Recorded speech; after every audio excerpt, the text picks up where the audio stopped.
22 días, 23 días, 24 días, 25 días y esto pues no se ve para cuándo. Lluvia de disparos, lluvia de misiles, lagos, charcos de sangre, muerte y sobre todo y más que todo en el mundo, lluvia de desinformación, lluvia de preguntas, lluvia de cuestiones, lluvia de tragedia y lluvia de todo que nos lleva no solo a Ucrania, sino a todos a un callejón. Preguntemos si es con salida o sin salida o qué está pasando. Por eso estamos aquí y ya estamos de vuelta después de haber sido censurados justamente en medio de la guerra por haber apoyado el pensamiento crítico y por cuestionar. Pero gracias a usted, esto es Detrás de la Razón. Comenzamos.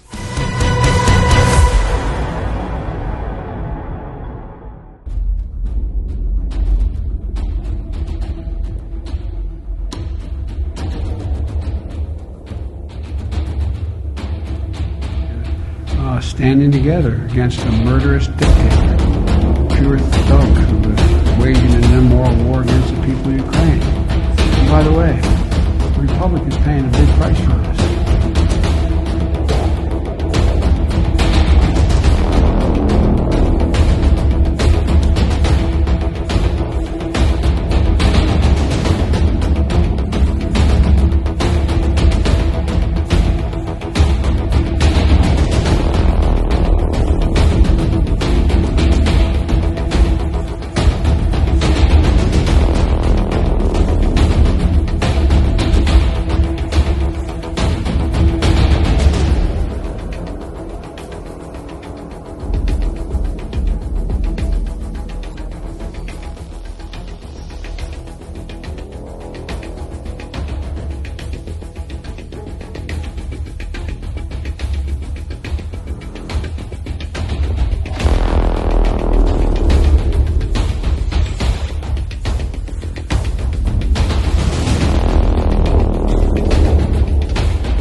Muchísimas gracias al equipo de Detrás de la Razón, muchísimas gracias a usted por todo el apoyo que nos ha generado y por todo el apoyo que nos ha hecho frente a YouTube y al Big Tech. Muchísimas gracias. Vamos directamente con nuestros invitados.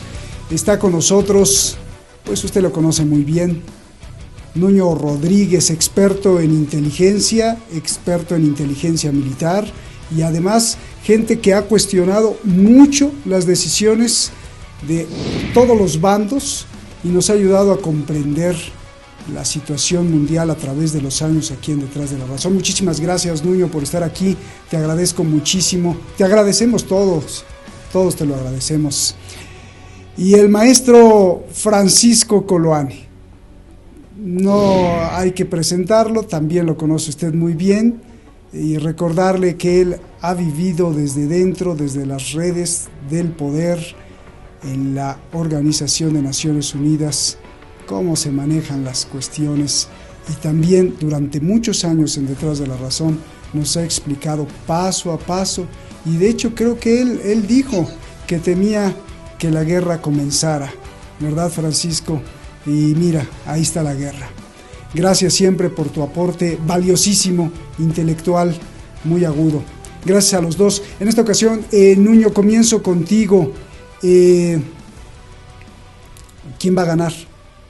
¿Quién puede ganar una guerra en la que hay muertes y en la que hay destrucción y en la que hay sufrimiento? Eso es una pregunta un tanto complicada de responder. No obstante, lo que sí me gustaría decir, que lo que sí que se ha visto en estos días es que los que somos llamados expertos, que tenemos mucho conocimiento en diversos campos de la inteligencia, de la geopolítica, pues como en mi caso muchas veces hemos sido engañados.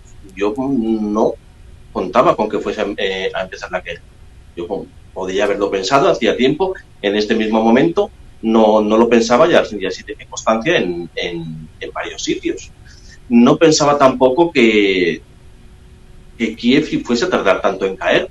Y resulta que es que de momento tenemos en los sistemas de inteligencia lo que vienen siendo las técnicas de engaño y lo que vienen siendo las técnicas de guerra urbana. Lo que está sucediendo ahora mismo, aparte de toda la desinformación que está saliendo, lo saben los centros de poder que están llevando la acción. Lo saben los centros de poder de Rusia y lo saben los centros de poder de la OTAN. Indirectamente lo puede saber también el ejército ucraniano. En este sentido, ¿quién va a ganar la guerra? Es algo bastante complicado de decir. Sabemos perfectamente que Rusia se había estado preparando, había tenido las diversas pruebas de estrés para una guerra económica, para diversas contingencias que pudiesen pasar en el país, para prepararse para una autarquía. Esto ya eran pruebas tangibles de que se podían estar preparando para un evento, para una situación como la que está pasando, en la que se le está marginando en la comunidad internacional, en todo tipo de organizaciones, en todo tipo de mercados y en todo tipo de acuerdos diplomáticos. Precisamente por eso cabe pensar que Rusia no se ha metido en esta guerra ni para cambiar un gobierno, ni para que Ucrania no se limitase a no entrar en la OTAN, sino que se ha metido para algo de calado más hondo, de mayor calado. Muy seguramente Rusia esté ya preparada para aguantar esta guerra y para ganarla. No vemos que haya un apoyo occidental abierto, sí que sabemos que hay un apoyo logístico encubierto que es enorme y es lo que le está dando un balón de oxígeno al ejército ucraniano para soportar esta guerra todos estos días, pero parece ser que Rusia no puede volver atrás en sus objetivos. ¿Quiere decir esto que va a ganar Rusia?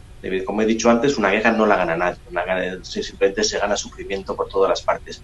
Pero los objetivos que Rusia está persiguiendo los tiene bastante más analizados, bastante más estudiados y está bastante más preparada para alcanzarlos que la parte atlantista para frenarlos. Gracias, Nuño. Francisco, un abrazo grande. Gracias por estar aquí. A ver, independientemente de lo que tú quieras decir, porque sabes que aquí hay la libertad de decir todo, déjame empezar o déjame abrir boca con esta pregunta que incluso te la escribí. Algunos dicen que la gran estrategia de Rusia es ir lento para no matar a tantos civiles o para no hacer tantos daños. Otros dicen que Putin no se esperaba que los ucranianos estuvieran fuertes, bien armados y preparados, sobre todo con armas pues avanzadas de Occidente, y entonces ya la cuestión de días, pues ya no es cuestión de días, sino ya llevamos semanas. Incluso tanto que Putin no se le esperaba, que hasta tiene que pedir ayuda militar a China. Ahora dime tú, Francisco, ¿qué está pasando? Estoy bastante de acuerdo con lo que dice el colega Nuño, ¿no? No sé si pronuncio bien el nombre. Sí, yo creo que cuando la decisión militar se toma, es un rango muy amplio de posibilidades, de A hasta Z, por usar la metáfora del alfabeto, digamos. Están todas las posibilidades abiertas, todas las posibilidades posibles, valga la redundancia. Es decir, en una guerra de estas características en particular, que es una guerra limitada, no es una guerra abierta completa, es limitada porque no está participando la OTAN, es limitada porque están solamente dos países en forma directa enfrentando sus fuerzas o sus ejércitos armados. Por lo tanto, es una guerra limitada. Yo estoy de acuerdo con lo que dice el colega contertulio, en el sentido que nadie gana en una guerra, y estoy de acuerdo en el sentido de que Rusia todavía no cumple su objetivo. Ahora, yo creo que hay un objetivo que Rusia ya cumplió, que ya lo dije anteriormente en Detrás de la Razón, que esta intervención militar es para prevenir el ataque nuclear. Y ese tema de prevenir el ataque nuclear es algo que, cuando el Congreso norteamericano declara a Putin un asesino, se autodescalifica y le está engañando a la población. Y me irrita mucho, porque yo soy muy pro-norteamericano, como tú sabes, en el sentido cultural de la palabra, no en el sentido imperialista. Yo soy antiimperialista. pero yo creo que están mintiéndole a su población, se están mintiendo ellos mismos, a conciencia, porque había un ataque nuclear en progresión en contra de Rusia, en contra de Moscú. No se han deshecho de Putin, querían deshacerse de Putin. Eso está por verse. Ahora, el otro punto, el que quiero yo insistir, que esta inversión, entre comillas, de su prestigio en la inversión de Rusia, de su capacidad, de su, diría yo, de su calidad de nación, calidad de potencia mundial, Rusia ha puesto casi todo en juego. Y la pregunta que yo siempre me hago yo mismo, y se la hago al público, si Rusia hace todo esto, de que el Congreso norteamericano dice que Putin es un asesino, eso es muy grave, porque ahí no va a haber vuelta atrás respecto al sistema de relaciones. Es decir, Putin va a tener que esperar que llegue Trump al poder. De alguna manera, si uno sigue Fox News, la única posibilidad de que las relaciones entre Rusia y Estados Unidos se normalicen es sin Biden en primer lugar, porque yo supongo que Putin va a continuar en el poder. Desde ese punto de vista, considero de que el daño que está haciendo la diplomacia anterior, la que no solucionó el problema, ¿no es cierto?, de nuclearizar el terreno del arsenal en Ucrania, o nuclearizar Ucrania con el arsenal nuclear, digamos, colocar bombas nucleares en Ucrania apuntando a Moscú, no se pudo negociar por 8 años, no se pudo negociar por el último año, no se pudo negociar por el último mes, y yo me pregunto, bueno, si no se pudo negociar es porque efectivamente había un objetivo mayor en la Alianza Transatlántica y en Estados Unidos, que eran de alguna manera fustigar a Rusia, incluso fustigar a Rusia y a China en forma conjunta, para que China no absorba este problema, no pueda asociarse con este problema. Y finalmente, el objetivo intermedio sería derrocar a Putin, porque aquí tiene que haber objetivos políticos. El objetivo mayor, la bomba nuclear con Moscú, yo creo que ahí ha ganado y la ha postergado por un tiempo bastante prolongado. Es decir, ahora ya no va a haber ataque nuclear a Moscú. Y en ese sentido es un gran triunfo para Rusia. La desesperación, la angustia, el nivel de irritación que tiene la Alianza Transatlántica, que se ve, porque tú en estos temas, y Nuño es un experto en inteligencia, cuando tú estás exaltado y te delatas, sea una exaltación simulada o una ansiedad disimulada, ¿no?, en ambos casos se delata. Y aquí ellos se delataron. Cuando el Congreso dice que Putin es un asesino, es porque quiere liquidar a Putin. Es decir, ya lo liquidó ya con esa imagen. Porque yo creo que la mitad más uno no es antiimperialista en el mundo, es la mitad menos uno. ¿Ya? Por lo tanto, Putin quedó como un asesino frente a la opinión pública. Entonces, si Rusia arriesga ese prestigio, esa imagen, ¿no?, de su jefe de Estado, entonces, obviamente que el objetivo de Rusia era grueso, el calado, como dice Nuño, era mayor. ¿Cuál era el calado? De tener el ataque nuclear. Entonces, a mí lo que me molesta respecto a los medios, Roberto, es que esto que estoy diciendo yo no se habla. Sino que se dice que Rusia amenazó nuclearmente. Cuando Putin dice tenemos armas nucleares para defendernos, es porque ellos tienen información de inteligencia de que efectivamente había un sector del Pentágono, de los neoconservadores particularmente, que obviamente está en carpeta bombardear Moscú. Pero, a ver, Francisco, déjame cuestionarte, que pues ese es mi trabajo.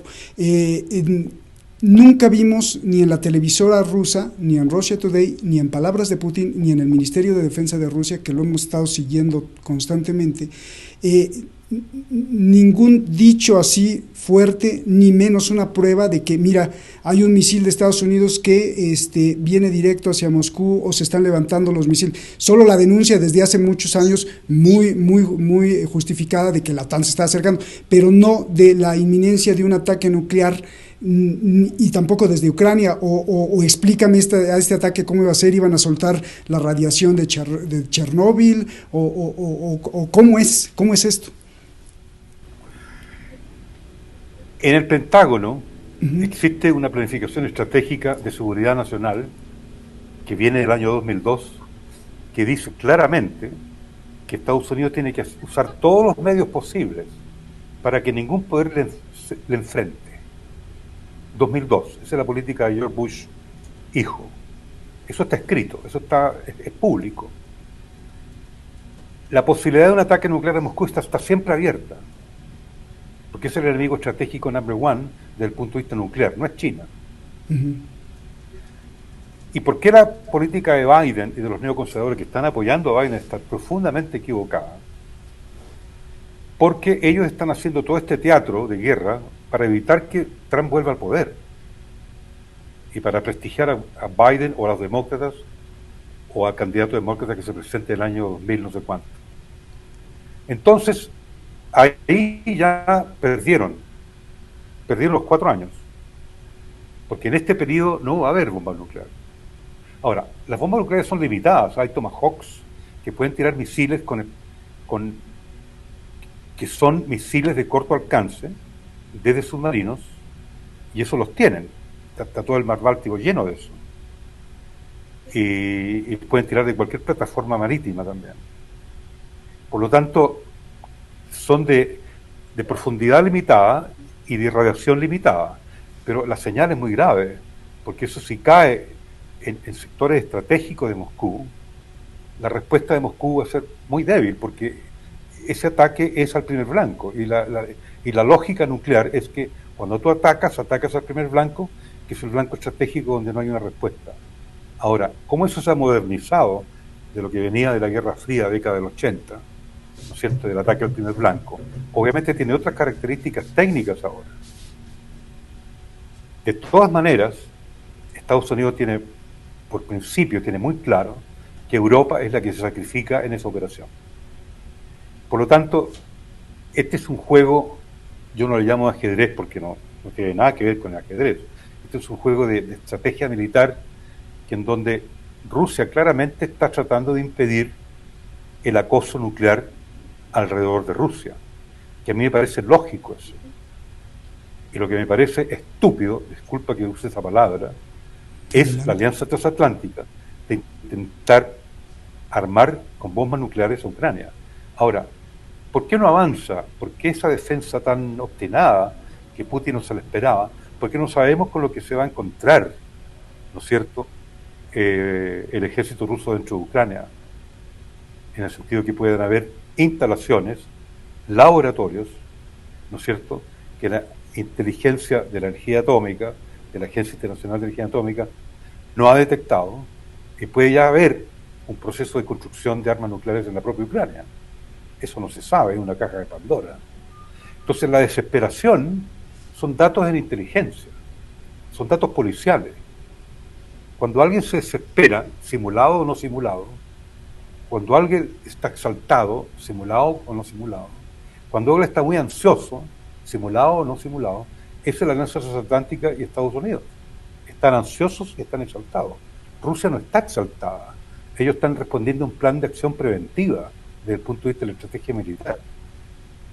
Ellos están evitando la exploración de arsenal nuclear. Yo no estoy diciendo que el misil está volando, sino que ellos desordenaron. Y eso viene ya de los teóricos chinos de las guerras.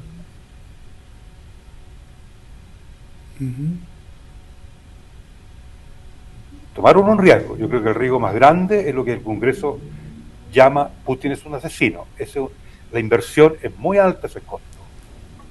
Yo estoy irritado, no es porque me caiga bien malo Putin, yo no estoy a favor de nadie, yo soy un analista. A mí me molesta que haya llegado a este nivel la confrontación, sobre todo desde el punto de vista comunicacional, o que te cierren el canal a ustedes, a nosotros, los que hablamos de estas cosas. Es decir, todo eso a mí me irrita mucho, y trato de contenerme, en el sentido de que a mí me parece que es un espectáculo grotesco, espectáculo digamos, ¿dónde está Naciones Unidas en todo esto? ¿Qué dice Guterres? Por favor, ¿dónde está Boutros Ghali, que tenía carácter?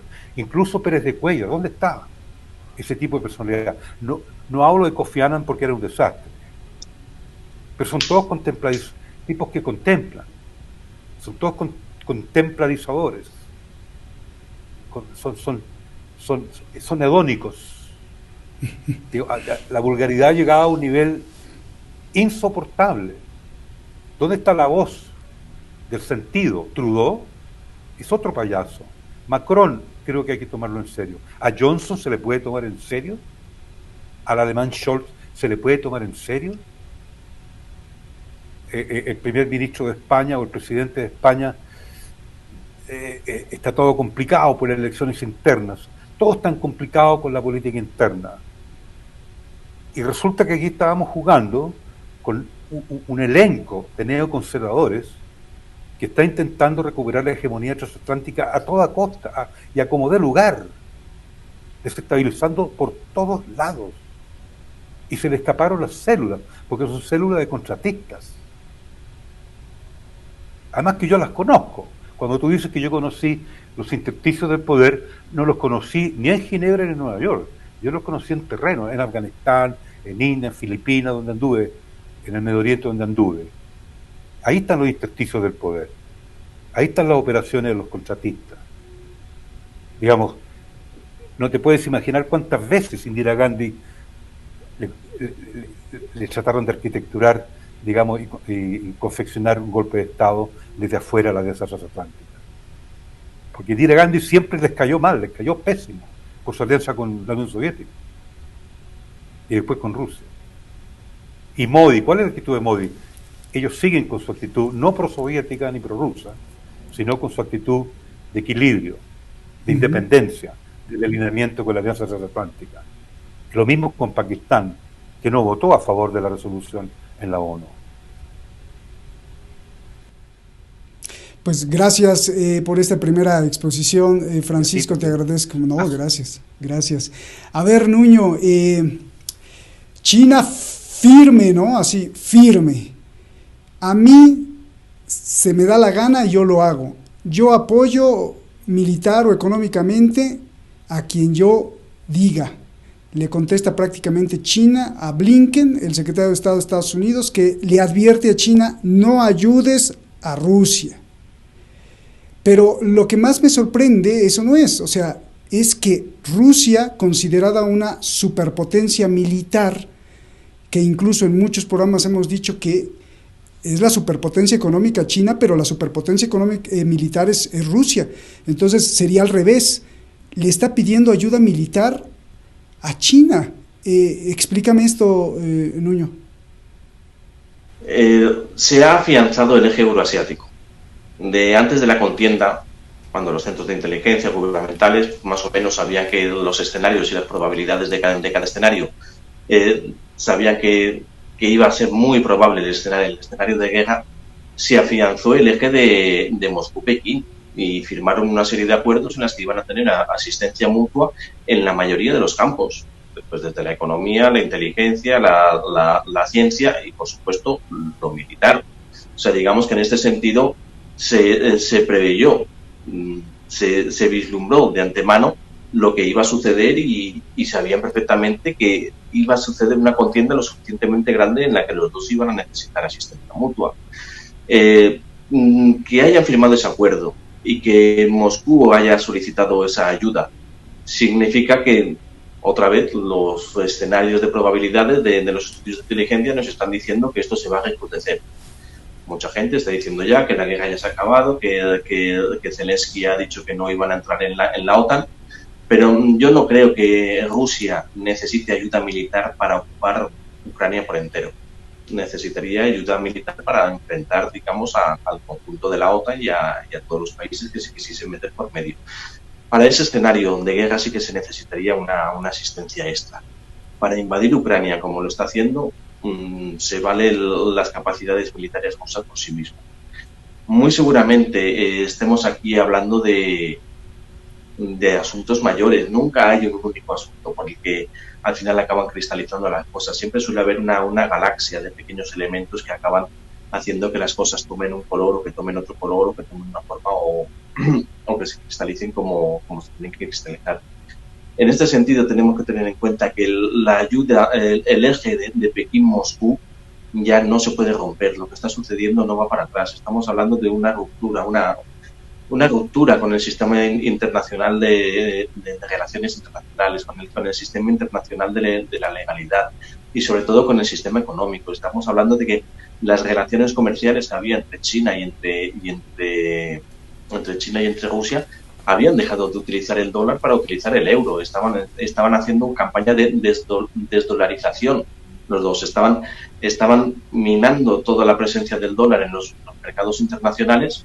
Y esto es algo que se sigue andando. Ahora mismo también, creo que ayer fue que Arabia Saudí había dicho que iba a dejar de utilizar el dólar en la venta de petróleo para utilizar el yuan. En este sentido, si Estados Unidos deja de tener una moneda que sea prominente en la mayoría de los mercados internacionales, pues va a sufrir una catástrofe económica que muy seguramente le vaya a relegar de la potencia hegemónica que es ahora. Y eso es lo que estamos ahora viendo. Estamos viendo cómo hay una potencia, Estados Unidos, que está a toda costa intentando mantener todos los privilegios de mercado, todos los privilegios diplomáticos que tenía hasta entonces, y estamos viendo un grupo de oposición bastante fuerte y al que se le están sumando muchísimo más apoyos.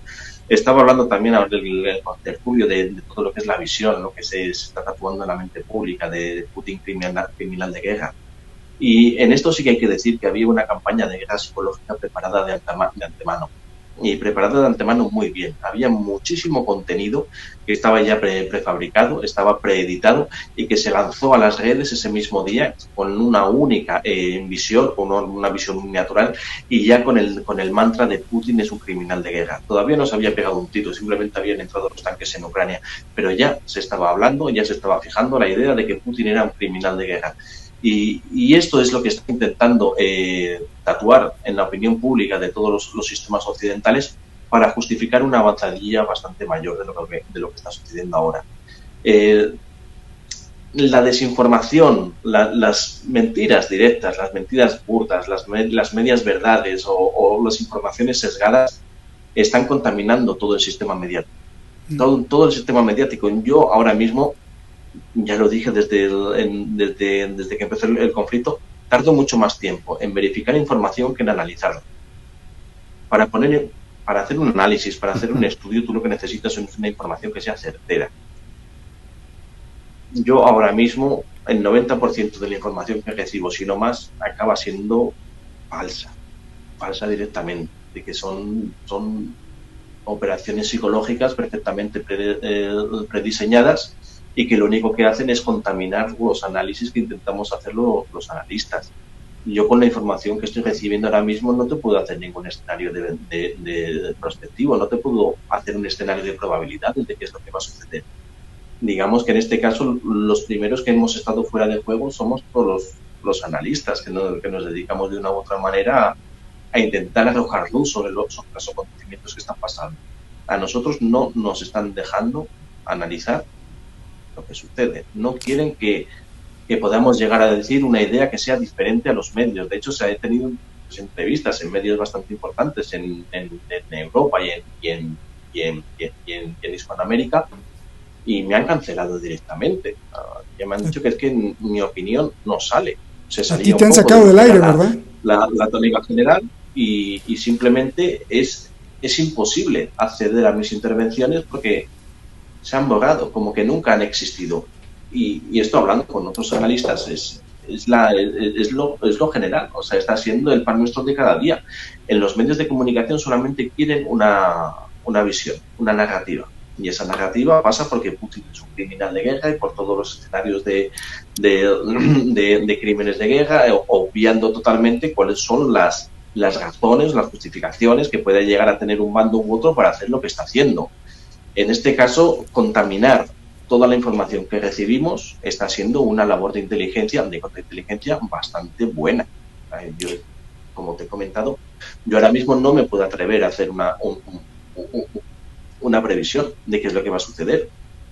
Oye, Nuño, esta información que está recibiendo, que se está haciendo viral, es falsa. Esta otra información es falsa, por esto, por lo otro. Pero es que no tengo herramientas para hacer análisis. Y Nuño, ¿cuál es el objetivo en una cuestión económica y social? Pues sí, ya lo vemos claro, pero en una cuestión muy militar, ¿cuál es el objetivo de estar engañando a la opinión pública, a ciudadanos comunes como yo, como los que están viéndonos? Pues finalmente nosotros no decidimos apretar o no apretar el botón, y las decisiones supermilitares pues las toman los altos mandos. ¿Cuál es el objetivo de que nos estén engañando?